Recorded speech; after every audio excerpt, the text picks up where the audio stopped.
Hello नमस्कार बंधु बान्धवीসকল মই আজি আকৌ এটা নতুন ভিডিঅ' লৈ আপোনালোকৰ ওচৰত আহিছোঁ। ভিডিঅ' হৈছে মুখ্যমন্ত্ৰীৰ আত্মনিৰ্ভৰ অভিযান আঁচনি নিউ আপডেট কি আহিছে সেই বিষয়ে কথা পাতিম। ভিডিঅ'টো আপোনালোকে গম পাব। ভিডিঅ'টো আপোনালোকে নতুন কৰি আহিছে যদি আপোনালোকে সিলেক্ট কৰি ৰাখিব। আগন্তত আপোনালোকে নতুন আপডেট পাব নিশ্চয়।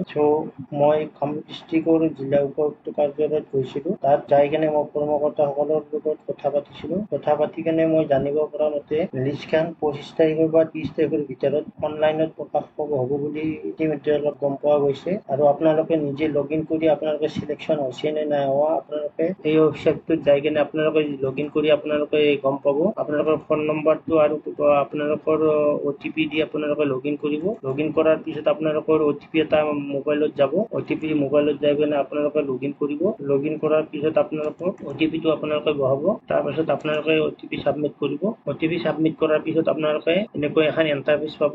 ইণ্টাৰফেচত আপোনালোকে ইয়াত চিলেকশ্যন হৈছে নে নাই হোৱা আপোনালোকে নিজে গম পাব। আৰু আপোনালোকৰ লিষ্ট প্ৰকাশ হ'বই 25 তাৰিখৰ পৰা 30 তাৰিখৰ ভিতৰত লিষ্ট প্ৰকাশ হ'ব। আপোনালোকে অনলাইন মাধ্যমেৰে আপোনালোকে গম পাব। আপোনালোকে চেনেলটো ছাবস্ক্ৰাইব কৰি ৰাখিব।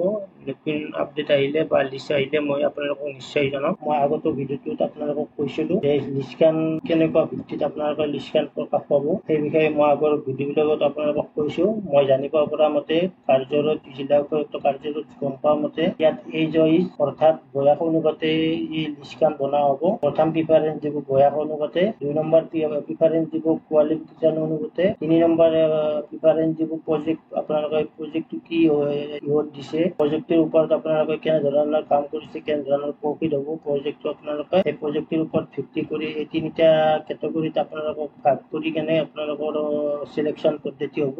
আৰু এই চিলেকশ্যন পদ্ধতি প্ৰথম 30,000 প্ৰাৰ্থীক দিয়া হ'ব। এই 30,000 প্ৰাৰ্থীত প্ৰথম এনেকুৱা এজ ৱাইজ, কোৱালিফিকেশ্যন ৱাইজ আৰু প্ৰজেক্ট ৰিপৰ্ট ৱাইজ এই 3টা কেটেগৰী প্ৰথম 30,000 কেণ্ডিডেটক দিব। আৰু লগতে মুখ্যমন্ত্ৰীয়ে কোৱা মতে আৰু জিলা উপায়ুক্ত কাৰ্যালয়ৰ কৰ্মকৰ্তাসকলে কোৱা মতে যিমানে ইণ্টাৰভিউ লৈ প্ৰাৰ্থীয়ে দিছে আজিৰ তাৰিখত চব ইণ্টাৰভিউ প্ৰাৰ্থীয়ে সকলো ইণ্টাৰভিউ দিয়া প্ৰাৰ্থীয়ে এই 1 লাখ প্ৰাৰ্থীয়ে এই পইচা পাব।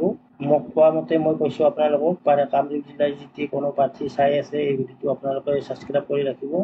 মই জানামতে এইখিনি কথা কামৰূপ জিলাৰ উপায়ুক্ত কাৰ্যালয় কৰ্মকৰ্তাসকলৰ পৰা জানিব পৰা মতে 1 লাখ প্ৰাৰ্থীক আপোনালোকে যিমানে ইণ্টাৰভিউ দিছে, যিসকলে ইণ্টাৰভিউ আজি তাৰিখলৈকে দিছে সেই সকলো ইণ্টাৰভিউ প্ৰাৰ্থীয়ে এই টকাটো লাভ কৰিব পাৰিব। প্ৰথম 30,000 এজ ৱাইজ, তাৰপিছত কোৱালিফিকেশ্যন ৱাইজ আৰু আপোনাৰ প্ৰজেক্ট ৱাইজত 3টা কেটেগৰীত ভাগ কৰি প্ৰথম 30,000 লিষ্ট কৰিব। ইয়াত কোনো ধৰণৰ ৰাজনৈতিক ব্যক্তিগত মুনাফাৰ কাৰণে ইয়াত লিষ্ট কৰা নহ'ব। মই কোৱা কথা এতিয়া আপোনালোকক কৈছোঁ। বাকী আৰু কি হয় এইটো পিছত আপডেট আহিলে আপোনালোকে গম পাব বা লিষ্ট প্ৰকাশ হ'লে আপোনালোকে গম পাব কেনেধৰণৰ লিষ্টখন প্ৰকাশ হয় বা কেনেকৈ হয় আপোনালোকে সবিশেষ জানিব পাৰিব।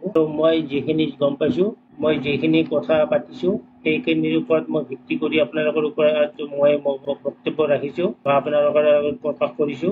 ভিডিঅ'টো এইখিনিয়ে। আপোনালোকৰ ভিডিঅ'টো যদি ভাল পাইছে তেনেহ'লে আপোনালোকে কমেণ্ট কৰিব আৰু লগতে আপোনালোকে ছাবস্ক্ৰাইব কৰি ৰাখিব। আগন্তত আপোনালোকে নতুন ভিডিঅ' পাব বুলি আশা থাকিল। ধন্যবাদ।